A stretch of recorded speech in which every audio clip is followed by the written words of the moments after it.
do you think will justify some of the atrocities that were meted against you? Thank you. Nothing will justify the atrocities meted against me. And all those other people, the young people who were abducted, some of whom have since been found alive, but others who have been sadly found dead. Nothing justifies such actions. So yeah, nothing. Okay. What are your first actions that you would like to get out of the way if you had that opportunity to institute legal actions? Mm-hmm. Really, I know I have the opportunity to institute legal actions. Mm-hmm. And I want to thank the Law Society of Kenya, LSK, and the leadership of Faith, President. So many advocates have come forward to help, to support, and they are passionately seeking justice for myself and all those others who've gone through what I went through, maybe worse.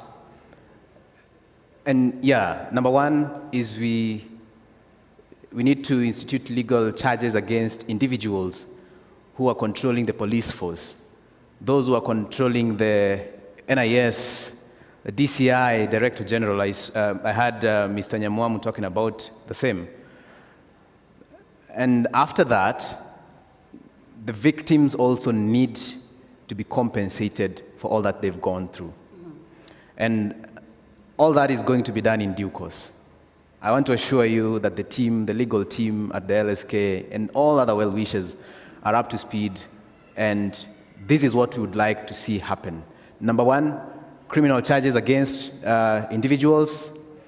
Number two, civil charges against, civil matters against the government and those involved, so that then we don't just see them serving sentences, if at all they will. I hope they do. But then ultimately, we also get to get back to our previous state of physical and mental state. Thank you so much, Joshua. Tess, moving to you. As a body, LSK, are you looking forward to possibly institute legal actions? And what are some of the supports that you're already giving to these particular victims of police brutality? Because there was issues of psychological trauma, especially for the victims that underwent the brutality. Yeah. Thank you very much. Well, allow me first to state that in our country, we have the Constitution. And in the Constitution, it gives guidelines on how the government is supposed to work from the powers that has been delegated by the people. They do not have the sovereign powers. And it's also from there that such bodies like LSK are formed to keep checks and balance to the government. Now, as you've asked me, what are the measures that have been taken? As LSK, our first mandate is to uphold the rule of law. When you're upholding the rule of law, we're reminding the government, the current regime, which is trying to do and act on its draconian acts, that justice is our shield and defender. And it is not a cloistered virtue. And that's why we called upon our young members to go on the streets, pro bono, to live billable hours, so that we help those whom were peacefully assembling to protest and they were arrested, abducted, and taken to police station or detained in places we don't know. We do not have the much capacity to take them to psychological places, but we've been able to partner with other people, with NGOs, with human rights organizations, with psychiatrical facilities, so that we be able to enable them to get such help. Because we are not in normal times anymore. We are in abnormalities. Someone goes to the street to protest, they don't go home, their families are scared, they don't even know where their child has gone to. When you call the phone, no one answers. A good example, the KSL student seated on my left. Mm-hmm. We got information of where he was found in Moranga. I was the key person to get that information. And it was so unfortunate that he couldn't even comprehend or even want to speak. So it's only God who knows what he went through. And this government does not even care about that. So the measures that you're taking as LSK is you're reminding the government to uphold the rule of law, because justice is non-negotiable. Stop abducting people. Why are you hiding them? If you're doing the right thing, you will not be abducting us. You will not be hiding us. You will not be detaining us. You will not be killing us like Denzel. So we are calling upon all wishers, especially these organizations that has such facilities. We've been able to partner with several that are helping them to go through that trauma process so that they may try to get rid out of it. But as we all know, trauma does not end. Something can trigger it at any moment. But our president does not care. He thinks he runs Kenya, and Kenya is not his. We need to remind him, as a Kenyan, he needs to ask himself, what are you doing for your country? And not what the country will do for you. And he's destroying our country. Thank you. Thank you so much, Tess, for that. Commissioner Fatima Mohammed, thank you so much for joining this panel. Previously, from our discussions, one of the panelists actually pointed out that IPOA is failing on its job to do its mandate, that is to oversight. From your perspective, in light to the process that has happened, what is IPOA doing? Thank you very much, and for giving us this opportunity to come and highlight exactly what we are doing.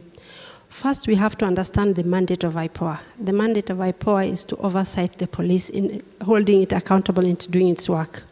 Two, and to ensure professionalism in police work, and to handle how to handle complaints independently. That's a clear mandate of IPOA. What are our functions? One is to investigate police killings and police causing serious injuries. And that's where we are at this particular time. And for these cases that now we have, since the protests have started, I just want to speak about that one right now. That's what is at stake right now, is we're in the process of investigating and recommending to the DPP. One, it's a legal process. And once it's a legal process, you'll need evidence, you'll need statements, because when you send it to the DPP, what will he ask you for? He'll ask for all the evidence, for him to take it to court for it to be sustained. Already we are asking for people to come forward, give us statements, so that when we go to the DPP, he has something to take to the courts. Otherwise, if we take things that we just pick from the social media here and there, it doesn't help us. We really appreciate you coming to us. If you'd come to us, we record statements.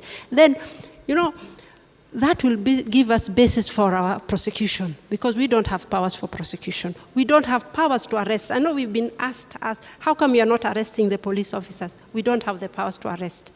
Ours is to give recommendation and give disciplinary cases to the National Police Service Commission to either discipline that police officer or to do that, or whatever issue that needs to be done. But as it stands right now, we are very advanced in many of our investigations, but what we are lacking is the crucial evidences that we need for prosecution. The DPP, where we work together every single day, and is always asking, where is the stage, at what stage have you reached here? Now that is where we are, and we'd be asking kindly if we could have evidence from the public. Come to us, talk to us, record statements with us. Then we can have a credible case to hand. Otherwise, what we are getting, social media from here and there, we go out of our own motion, because we have the powers out of our own motion to go out and investigate and call upon you, come, this is what you have said, get it done, let's do this, let's do that. It's not able to happen. So with the basis of that, we are not able to move forward. Yeah. Before I come to you, Diana, sticking to Commissioner Fatima, yes, do you have mechanisms where you actually ensure that those that come forward are actually protected? Yes. Because with issues to do with abduction, I mean, the trust that is there can be actually very little. We really try as much as possible to hide the identity of the staff or whoever witnesses we have. Unfortunately, we have the issue of witness protection. Now we have to liaise with the Witness Protection Agency. That's another agency we have to cooperate with. Because it reaches a stage that one of our many challenges we have is resources. even for protection of witnesses. Well, we try whichever cases we have. We have prosecuted quite a number of cases from the police and got quite a number of convictions. But as at now, that is what we really need. And coming here, I said now this is the right forum to come and make appeal to the public and tell them that for us to move forward, we need evidence. We need, of course, we know, we have seen what we have seen on the clips, and somebody's asking me, what more evidence do you need? You have seen the clips, but is that admissible in court? Diana, picking up from what Commissioner Fatima has just finished off saying, do you think there is enough evidence, actually, for IPOA to institute investigations against the police brutality? And what do you think? Thank you very much. I know I came as Oko Uchumi to work on finance, but IPOA, and I've come after member, right? Member. In IPOA, it is members. The Independent Police Oversight Authority has no commissioners. It has members. And it was a very deliberate thing in the language. It was very different from Article 59 commissions. It was Independent Police Oversight Authority. It had independent members. In the last composition of the membership, they declined government vehicles because of how much they needed to be impartial. According to the Act, they have powers to first and foremost monitor, not investigate, monitor. So as Gen Zs and Kenyans are reporting about incidences of police brutality, IPOA has a legal mandate to monitor. We ought to have seen their statements before anybody else. They have full powers to investigate and move straight into a judicial inquest. Where is the inquest so far? Bodies are lying in mortuaries with police bullets. What else do you need? What else do you need?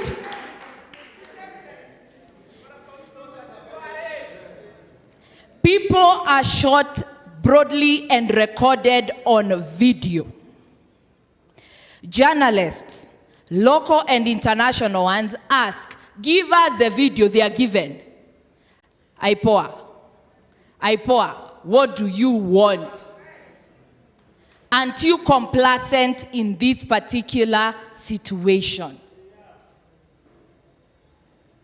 I think at this particular moment, not just IPOA, all independent bodies must know they act on behalf of the people, not the president. Mm-hmm. The hesitation we are seeing is because of the co-option of IPOA by the executive. Trying to please NPS. You do not refer cases to NPS. You make final recommendations. Come to us to help you. We the people. You have seen we are powerful. To help you enforce your findings.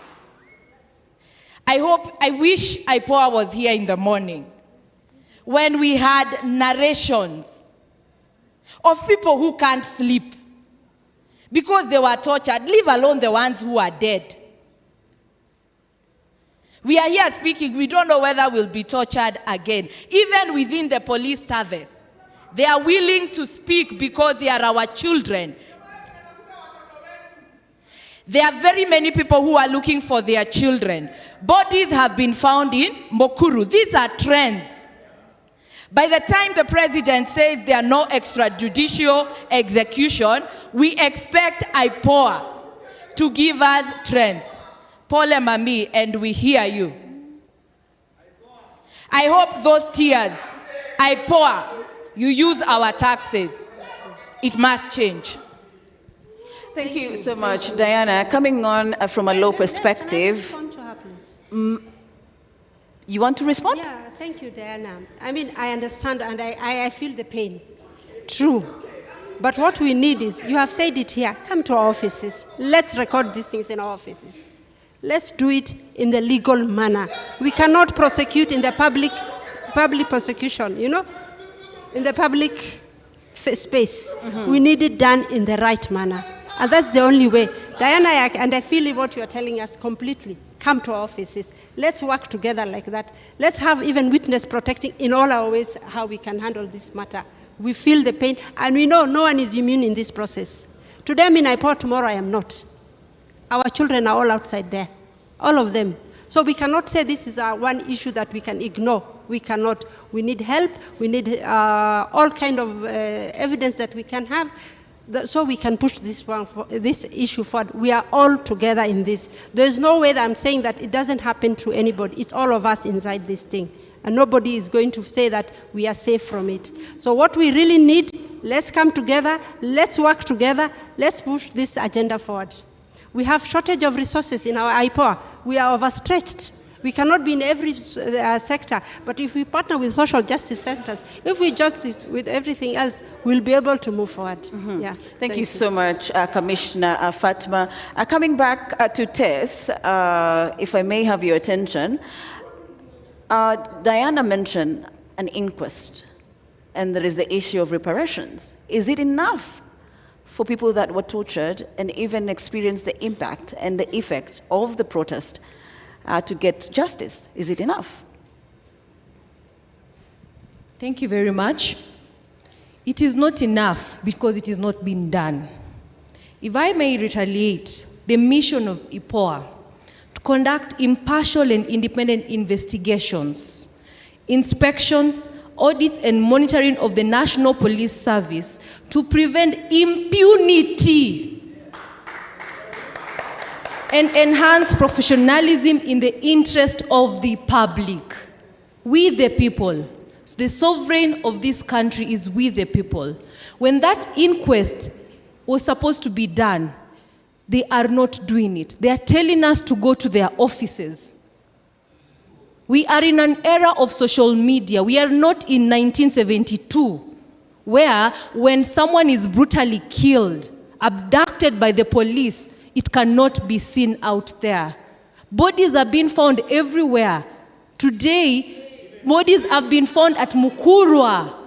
Are they investigating? Are they acting suo motu? Yet it is an independent body that can act suo motu to process those inquests. Are they doing that? She's saying that they don't have the budget. Have they come to the Mwanainchi to tell us that? Are they waiting that when we need them, it's when they come and tell us that failure? Why are they not doing what they're supposed to do? It is not enough until it is done. Mm-hmm. Thank you so much. Joshua, coming to you, you are a victim. What support do you need, not only you, but also from your family, because they experience the whole ordeal, even as you get abducted? What do you think are the initial supports that you need, you and your immediate family members? Thank you. I think before I get to the question as to what support I need, myself as an individual and the family, let me speak to this issue just a little bit. A few days before we got to Thursday, the second biggest protest, so many MPs in Parliament were saying that these are photoshopped, photos have been photoshopped, and these are not real figures, these are not real protesters. These are just, young people young children. They were actually calling us kids from middle-class families who, with Uber and iPhones and everything, until they saw the real deal on Tuesday, the 25th of June. So there's that illusion at IPOA. They're still imagining that these abductions are not real. They're still imagining that, these people go missing and then they are found dead or some found tortured. These are just jokes, all right? Even with the bullets in people's bodies, they still think this is a joke. Or they think there's a special group of people somewhere that are not the police or that are not being patronized by the government that are doing these killings. So the IPOA live or they are working, I don't know whether they're working really, under an illusion that these are false abductions, these are false killings, and probably I think in their heads they think no one has been killed so far by the police, because they want the victims, all right, to present evidence. They want the victims to come and report. How can a dead person come and report at IPOA? How can a dead person actually come to you to report? Today I've seen they've given about 14 names. I've seen the post they made about 14 names calling us to, I think I was one of them, to go and report at IPOA. Did you even mind that maybe some of us are not walking? I remember the first day I could not walk. When I was picked, I could not walk. I could not speak. All right? Or are you going to wait until all of us are fine, can speak, can walk, so that you start when everything is all cool and now you can hide behind all that calmness? I think it's time we just call them out. And all of them should go out, should go home. Now, as to the support, and I don't want to speak just for myself, I am very alive to the fact that most of the abductees have not come out to speak, which I understand. I also have a right. I should have been resting somewhere on the bed and trying to, to heal. Right now, someone is hugging me here, and someone can't hug you because your body is not yours. But I'm coming out because I know if no one is going to speak to this issue, then we shall be sanitizing the government by our inactions. So then it is just important that we speak. That is why some of us are coming out to speak. Not that we are okay, not that we are fine, not that we are fully healed. We are not. But because we want this in the heat of passion, when still we understand the importance of all these slogans we've been chanting, we have to come out. I am under the care of 2 people currently. And every once in a while, they come to check on me. Sometimes I shout in the night, something I've never done before. I don't know whether I used to do, but people who used to be close to me never told me that I used to shout in the night. The very first day when I slept, well, I couldn't catch sleep, but when I went to sleep, I fought someone who was sleeping next to me. Just woke up and fought. I didn't know this was happening. They reported to me the following day. I've had serious issues of sleeping. Sometimes I just zone out. All right? So, number one is we need to be supported psychosocially. We need to, of course, I've started conversations with some counseling psychologists. But I don't think all the abductees have a pleasure of getting such people. So it is important that this is brought to the attention of everyone else, that we need to be supported by counselors, counseling psychologists, psychiatrists, and everyone else who can support us mentally. Those of us who've incurred charges in hospitals, I remember the first day when I went to the hospital, we had some charges that we incurred. Mm-hmm. And afterwards, I've been going to the hospital. I've gone to the hospital like 4 times now. Every time going for reviews, every time going for checkup. And my left arm is still not functioning. Why? Because I don't know really why, but they can't find what's up with my arm, especially the upper part of my left arm. So such things, you don't really know what's happening. Maybe we are going to the hospitals where they can't get to know what's up. If we could just afford to go to a better hospital, all right, where such things can be checked, where such scans can be taken, so that we get to understand what's happening. Some of these people will be coming forward, and you may think they are okay, they are walking, they are okay. But deep down in their bodies, they have some injuries that they cannot show you. Also, I think it's just in order that the mental torture that we've gone through, and this is not a burden I'm going to put to the general public. This is a burden I'm going to put to those who are behind the abductions and killings. may we be compensated? Thank you, Joshua. Diana, coming to you, one of the things that I picked from Joshua is the fact that a lot of the victims are yet to come out and share their experience. And it's my belief, one of the many ways in which people begin to actually comprehend what happened to them and even begin maybe the process of healing is actually by talking.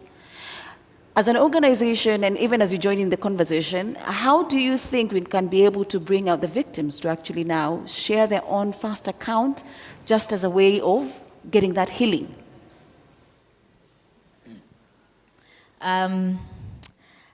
I think this forum, after this forum, we are going to see many more people speak.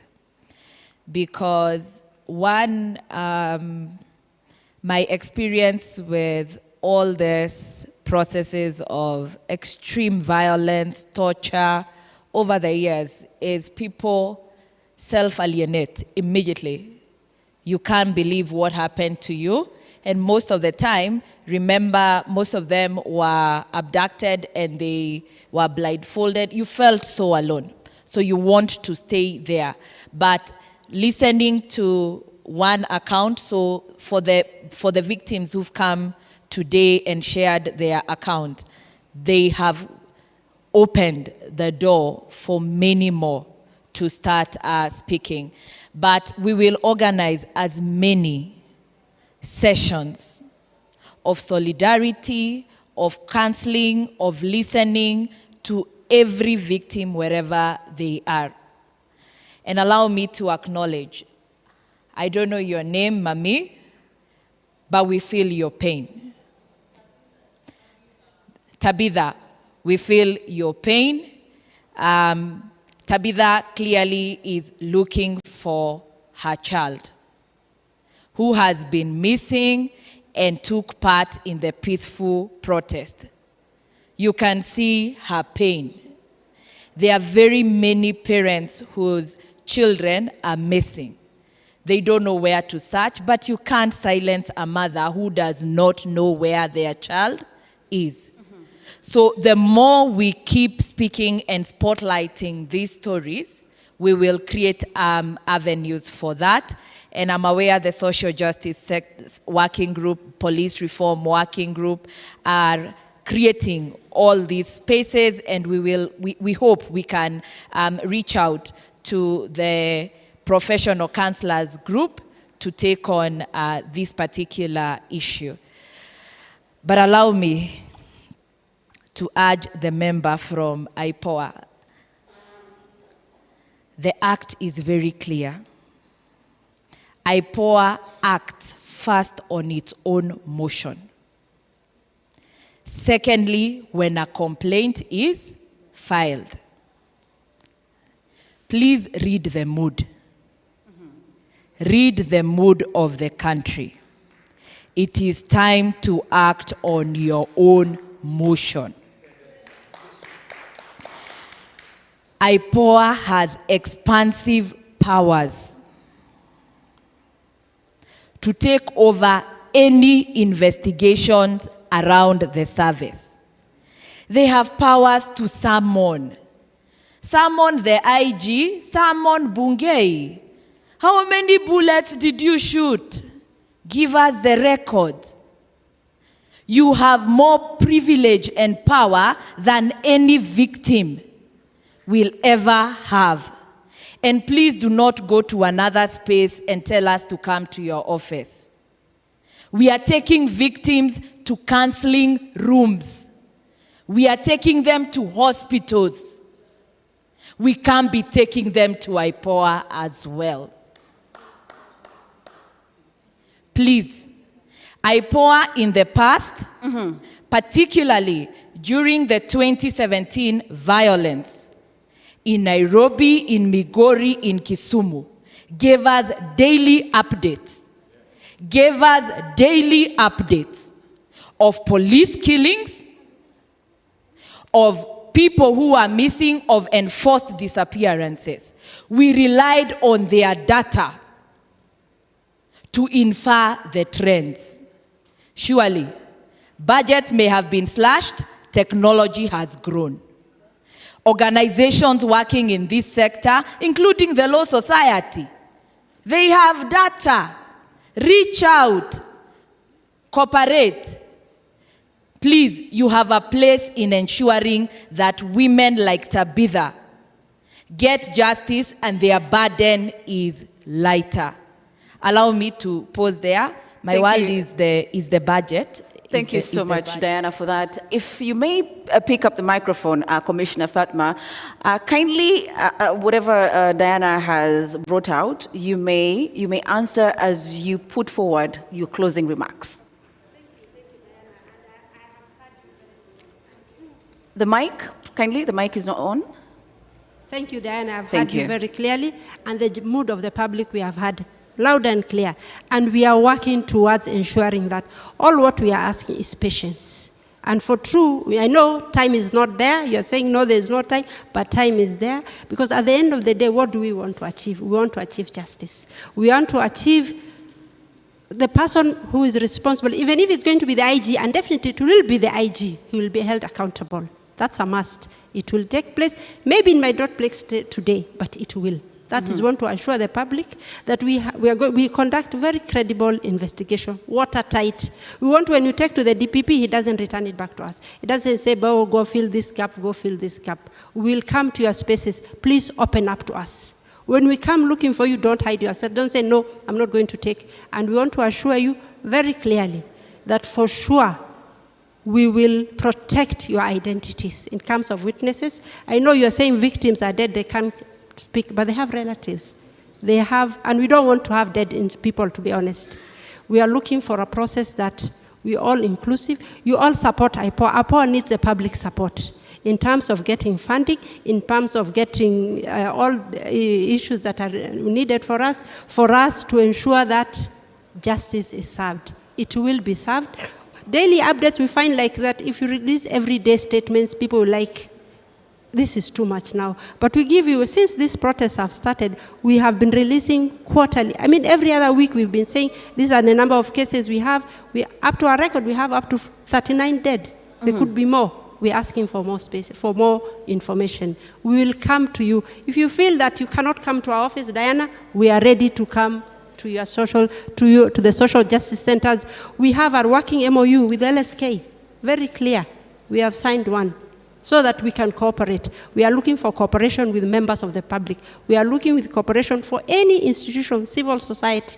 We have gone to Bunge ourselves, asking for more funds, more powers, because we are very limited. You're saying we have powers, yes, but it's up to a certain limit. We hand over the files to National Police Service Commission for disciplinary. We hand over the files to the Director of Public Prosecution to prosecute. Then he's the one to take it to the judges. But if we can have it ourselves, those prosecutorial powers, you'll tell me, okay, what else are you reading for? You go direct to the judges. Judicial inquest of inquiry, we've asked for it from the time of the Riviala bodies that happened. We have not kept quiet, and we are not sleeping on the job. What we need is cooperation from the public. We want patience from the public. I know you'd want answers immediately. You want us to arrest so-and-so. We have no powers to arrest, but we are asking for every information. We write to the IG on a daily basis to ask to give us, like when we are monitoring, when we say we monitor police operations, we monitor and investigate police operations. And when you investigate, you monitor the operations, you ask them to give us the deployment. Who was on that street? Who was on that, the deployment for the officers that were taking in that process on that day? So those are the things we are looking for. Here we're asking to come to us. We also have a psychosocial support system that can help, because we all need it ourselves. Even hearing from you now, myself, I think I also need counseling, because it's too much to bear. And we're all in this together. I'm sure today when we go home, we'll all feel and say, and you're not alone. You are all in this together. So that's my closing remarks. Thank you so much, Fatma, Commissioner Fatma. As you take up the mic, Tess, kindly give us your closing remarks, and picking off from what Commissioner has said, they're looking for cooperation, they're looking for information. Thank you very much. In the public eye, the last time we had faith in IPOA, as she has mentioned, was 2017 and 2018. If IPOA wants to redeem itself, she is saying that they give us weekly updates. Why don't you give us daily updates? These killings are being done every day. These abductions are happening hour per hour, not weekly. If you want to redeem your image to the public, remember you are acting on behalf of the public from the delegated power we gave you as we the people. Give us those daily updates. We do not wish to see updates tomorrow on Twitter, the IPOA Twitter handle saying we could not trace Ogunda to record a statement. You can find Ogunda. You can find those abductees. Yes, we do have an MOU with LSK, but have they written to us to help them to get the information on the ground? No. So if IPOA wants to redeem itself, please take up the mantle. Do your work independently as per the powers you've been given by the people of the Republic of Kenya through the IPOA Act. Go on the ground, investigate, get to know. And I'm sure once we start seeing you on the ground, we will willingly come, restore your image, and we will willingly cooperate. Because we want, as we are saying, we do not want dialogue. We want action. We are tired of dialogue. We want action. If we start seeing action tomorrow, all of us will flock at IPOA's office. All of us, myself included, because we have been victims as well. We've been followed by plainclothes police. We don't even know who they are. But if I go and nothing is being done, so that is what we are asking. Just do the work, and as Kenyans, we will cooperate. My final submissions. I'm speaking as an advocate and also as a member of the Republic of Kenya. And as we want to ask Dr. Ruto, the president, as you go to bed tonight, remember the words of J.F. Kennedy. It is not about what your country will do for you. It is about what you will do for your country. And realize what the people of the Kenya are saying is what we want it done. It is not about you, it is about the people of this country. Thank you. Thank you so much, Tess. Before we come to you, Joshua, for your closing remarks, I'm meant to understand there are some burning questions from the audience. If we could get brief questions, briefly state who you are and your question, and then we could get the ball rolling. And to whom is that particular question directed to? So, yes, Mama, let's begin with you. Okay. Majina zangu naitwa Tabitha Wanjiru Kailo. I'm looking for my son. Sijui kwenye yako. Simu imekuwa mteja from date 18. That's the last time we talked to him. Na juu ya hii mambo iko, I was calling kumwambia kuongea kuhusu maandamano. Na ndio nikapata mtoto wangu hayuko ako mteja. From that time nimekuwa nikizunguka. Nimeenda hospitali zote zenye ziko around, alikuwa na Kamweki. Nimeenda hospitali zote, nimeenda mortuary, nimeenda police station. Na to make the matter worse, ile kitu inaniuma, nimereport. Na nimereport Kasarani police station. Hakuna usaidizi yoyote unapewa. As a Kenyan, nafaa kufanya nini? Kama mzazi wa Mwangi, nafaa kufanya nini mimi? Cause ile kitu nafaa kufuata, ile njia nafaa kufuata ya kwenda kureport a missing child umefanya. Unaenda unapata police amekaa na unamwambia mtoto wako amekosekana for this time na umereport na hakuna kitu anakusaidia nayo. Anakuambia kuna data inafaa kutoka kwa Safaricom. You never know. Haujai kuwa in that scene again. Hujui utaenda wapi, hujui utaanza wapi, hujui utamalizia wapi. You can imagine hizo masiku zote unalala, unaamuka, unaenda kutafuta mtoto wako. Unaenda hospitali, unaenda mpaka unaanza kuamsha wale watu wenye wako wamelala wamejifunika. Uone kama mtoto wako alipatwa na shida yote ama aliumia kwa maandamano, ako kwa hospitali. You can imagine venye tunaenda through. Familia, kila mtu ako kwa pande yake, ingine pande yake akitafuta mtoto. Na kuna government. Kuna ile kitu unafaa kufuata. Kuna wale watu wanafaa kutafuta missing person. Kuna data, kuna technology. How can sasa utaenda ukitafuta, unaenda ukiangalia everybody. Uangalia kama huyo ni mtoto wako. Utafanya nini? Ukienda kwa police station anakuangalia, hakushughulikii, unatafuta njia zenye anaweza kukusaidia nazo, anakuambia hana gari ya kwenda sijui kuangalia nini, sasa ni utafute pesa umpe. What is this? Kenya, makosa yetu ni nini? Makosa yangu kama mama ni nini? Makosa ya mtoto wangu ni nini? Ni kuwa tu Mkenya. Nini alifanya mbaya? Kutokelezea kwa barabara kama alikuwa ametokelezea kwa barabara. Alifanya makosa gani? Na ni light yake. Ukiona mahali unafinyika za Kenya, kuna light ya kuandamana. Joseph Mwangi Kairo, mimi mzazi, kwa nini napitishiwa uchungu kama huyo nikiwa mzazi?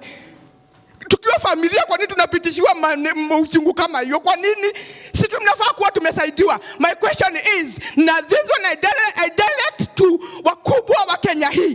Kama ni mtoto wa Ruto angekuwa amepotea, all those days angekuwa saizi amepatikana. Juu kuna venye data zenye zinafaa kutumiwa apatikane. Lakini juu ni mtoto wa maskini, na lakini ni maskini Mkenya, ama Kenyan by niko na national ID ya Kenya. Mtoto wangu ako national ID ya Kenya. Cause yeye ni mtoto wa Kenya, anafaa kutafutwa kama venye wa Ruto anafaa kutafutwa.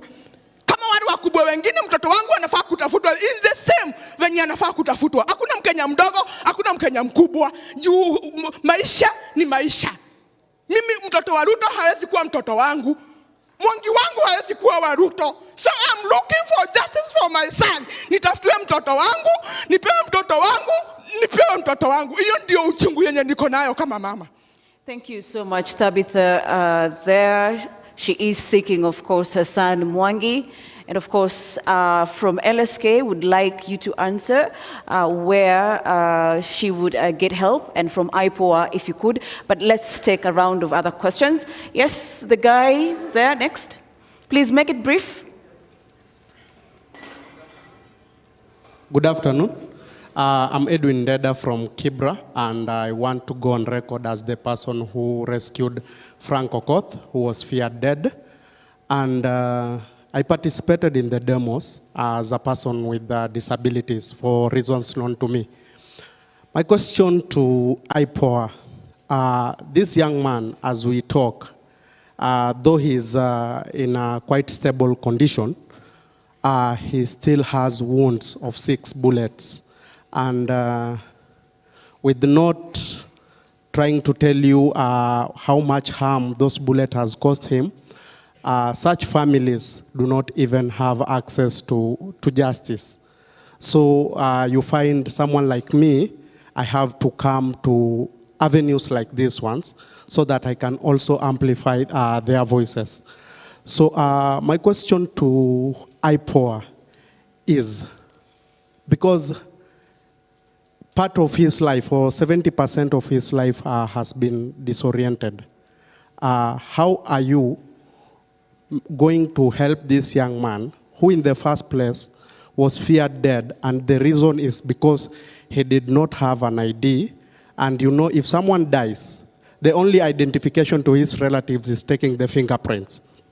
So when the police do their scans, they don't find him on record, and the country saying he's dead, yet he is not. How are you coming to also make sure that he's not only protected, but is also able to acquire all those documents that were part of the reason as to why he was on the street? On the second question, we understand that there are people who either helped other demonstrators to go to the streets against their own wish, because there were 2 occasions. Some people were participating on demos online. Others went to the street. But there was those ones who did not want to go. But because he's a young man, na form ndo imetokea, haezi acha form. So how are we going to hold those people accountable? Thank you. Thank you so much. Let's take one more burning. I want a lady, if there is a lady in the room. A lady. Okay, let me get the guy to the front here. The one in blue, light blue shirt. Thank you. This one. This one. Thank you. Thank you so much. My name is Lerionka Tupunya Sunkuli. First and foremost, I'd like to say I'm very sorry to the mother who has just announced the loss of his son. And it's so much unfortunate. In our community, we are not supposed to shed tears because I'm a Maasai. But that mother has actually touched me. I really feel it bad when I see it's like my mother who is looking for me. Put on that shoe of that mother who is announcing the loss of her son. It is very, very painful. My question is, we have seen videos circulating, and I've attended all the demos of the killing of this Rex Masai. And the police have been masked out by the public, including the girlfriend, including his sons, the photos. But nothing has happened up to now. We have not even seen that police officer arrested. And we are here complaining that IPOA is doing something. It is totally doing nothing. My information that I'll close with it is to William Ruto. Take this information to the bank. We are waiting for you. God is also waiting for you. God is also waiting for you and watching for you.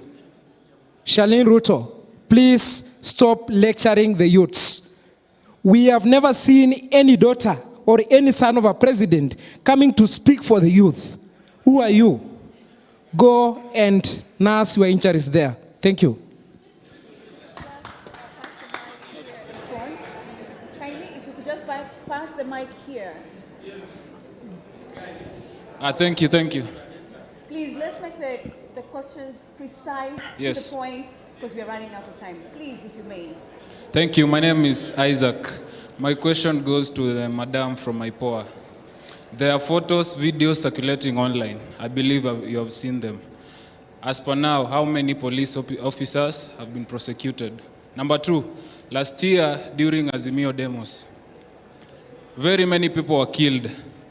The issues were reported to IPOA. Even photo evidences were there. As per now, 1 year later, how many police officers are in court answering for killings of innocent protesters? And are we expecting any action anytime soon as per concerning people that were killed in the recent demos? If not, when are you guys from IPOA resigning, going home, so that we can disband that IPOA, we create a system that functions? Thank you. Anguka nayo. Please, let's ensure that your questions are very brief because of time. Kindly, the lady. And then we will close at that point. Thank you. Good afternoon. My name is Ruth Ambogo, and mine is just to make a very brief statement. I happen to be one of the people who have been actively taking care of the some of the victims who went through whatever they went through during these demonstrations. And from my observation, all I would say is that these people need the support of the community. You know, sometimes what happens is that when someone, for instance, is abducted and found, people now go quiet and think that all is well. These people need beyond telling them pole. These people need you to act beyond asking them questions about what they went through. They need your support. They need your presence. Some of them need you to physically come and sit with them and just, spend some time with them. So if you hear or know of any of your friends, close friends, distant friends, who have gone through these horrendous experiences, find some time, look for them, but most importantly, do not bombard them with questions about what they went through. At their own time, they will tell you, and in their own fashion, they will explain to you what they've been through, but that support is very necessary. And the support should go beyond psychological support. Some of them need financial support. Some of them need to relocate from where they currently, or where they used to live, because they are not safe where they used to live. I hope you guys get me, right? And I'll donate 30 seconds to the LSK member to ask a question. Because we're running out of time, I would like Commissioner to answer kindly. Let me throw in just 1 second question. I want the Commissioner to give us an update. They are saying they have confirmed 39 people were killed. Were they involved in the pathologist, have they recovered the pathologist report, ballistic report to know where the guns came from, where the bullets came from? Those are the things we want to know so that we're able to know who are the guys we are going after. So they're not just stories of action. And so we want to know what have you done with the data. Thank you. Thank you so much. So please, Commissioner Fatma, if you could, a lot of the questions were directed to you. The first one from Mama Mwangi, if you could, as IPOA, as an oversight authority, how can you help her to find his son? And then there was another one that was directed to you from a gentleman that was seated in the middle. There's a guy that has lost much of his ability to do anything, 70%. How do you ensure of his safety even as he continues to give information to IPOA? And what are some of the financial support from your organization that you can be able to accord the guy? And then the other question that came from the other end is, what are some of the cases as IPOA has instituted so far, and how many police are behind bars? Okay. Thank you very much. Mama, I feel you. As a mother, I know what you're going through. And I just want to assure you that we'll work together. We'll see how best it is that we can help you so that we can also get your missing son. When it comes to the issue of Rex Masai, we have reviewed the clips, the CCTV cameras, and we find the suspect is still at large. We have done post-mortem, we are there. We are looking at the ballistics. You know, we don't even have labs to check on this ballistics. We rely on DCI. That's also another shortcoming that we have. So when we get DCI examining the same ballistics that they are using, it becomes a bit difficult. That is why during the task force of the Maraga, we recommended that the DCI forensic lab gets out of the DCI. It becomes independent. Those are the part of the reforms that we need as a country. For that way, we'll be able to analyze. So when we attend, we are not able to get ballistics. It becomes very difficult. What we're in the process and seeing how best. We have written letters to the IG to ensure that we get the correct number of details of what is missing in our report. In fact, the case of Rex Masai, we are almost closing in. And at the end of the day, I want to assure members of the public, we will get justice for Rex and all the 39 or 40 members who died of this Kenyan Republic. Postmortems we have attended. We are recording statements. At the end of the day, we'll assure you that we'll have justice. I think that's where I want to leave it at. Thank you so much, Commissioner Fatma. LSK, be brief in terms of what are the helps that you can be able to give in relation to Thabita, who is seeking her son. Thank you very much. My mother, it is unfortunate that for the past 2 weeks, you have not been able to sleep because you don't know where your son is. In law, we have a recourse of habeas application. After this, we'll be able to come and get in touch with you, and we get all the details, and we proceed to file a matter on habeas application. Because, as it has been narrated, it happened during the Maandamano, and it is known it is the police who are abducting. So we are going after them in that habeas application to produce him. Thank you. Thank you so much, Tess. Let's get the closing remarks from Joshua. as we wind up this session. Of course, the discussions are ongoing on Twitter, formerly now called X, so you can continue the conversation there. But Joshua, on your closing remarks, what is your call on action to the leaders that are listening and watching today? IPOA, the members of IPOA, your difference, the difference between you and CSS is just time. So, the former CSS, yeah. So please get to work, don't be lazy, do that which you're paid to do, because you are getting your salaries from the Kenyan people. To my fellow young people, especially those who were abducted and found alive, I would love to encourage you to come out and speak.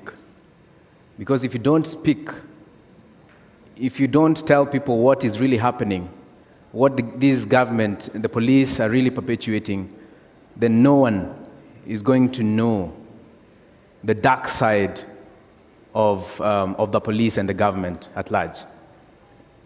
To everyone else,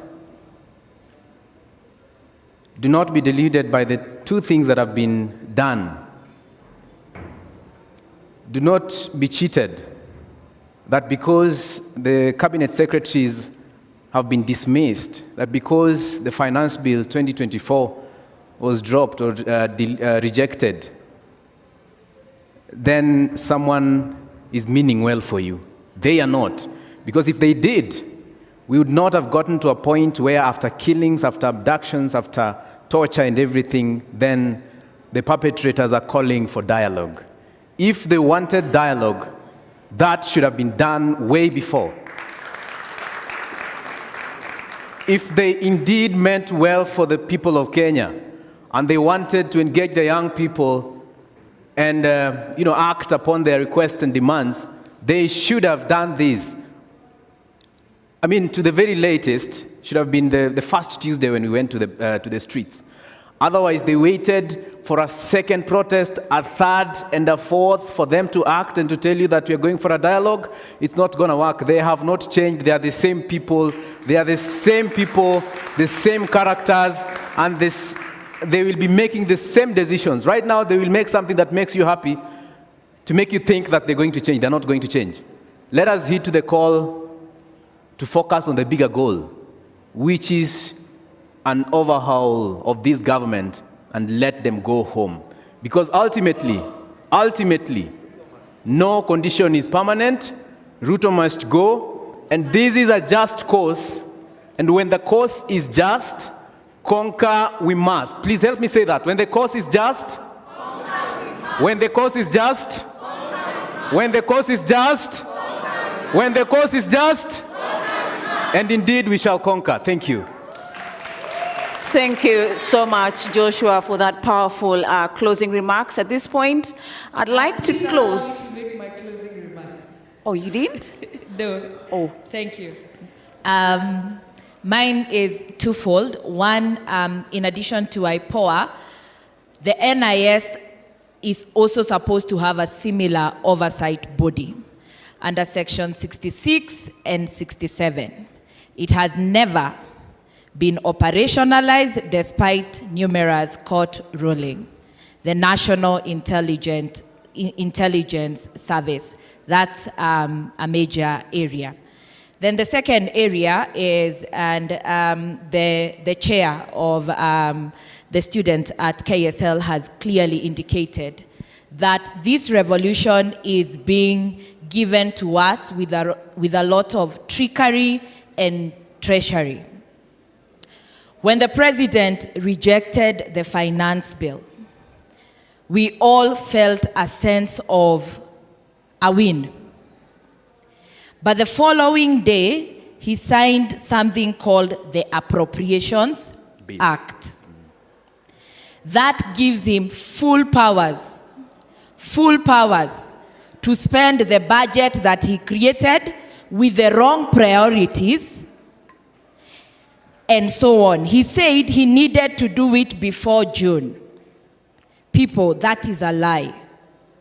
The Constitution anticipates that we can close a financial year without an Appropriations Act. And thereafter, the government will only be allowed to spend 50% until a proper Appropriations Act has been passed. He has said he will amend it using a supplementary budget. Supplementary budget is for additions, not for deletions. Please, let us demand a new budget that has the people's priorities. Otherwise, he still has all the money to continue violating us. Thank you. Thank you so much, Diana, for those closing remarks. We thank you for sharing and the discussions that we've had. And we wish you well, Joshua, even as you seek justice for what was meted against you. So at this point, I'd like to invite the LSK president, Faith Odhiambo, to come and give her closing remarks. Thank you so much.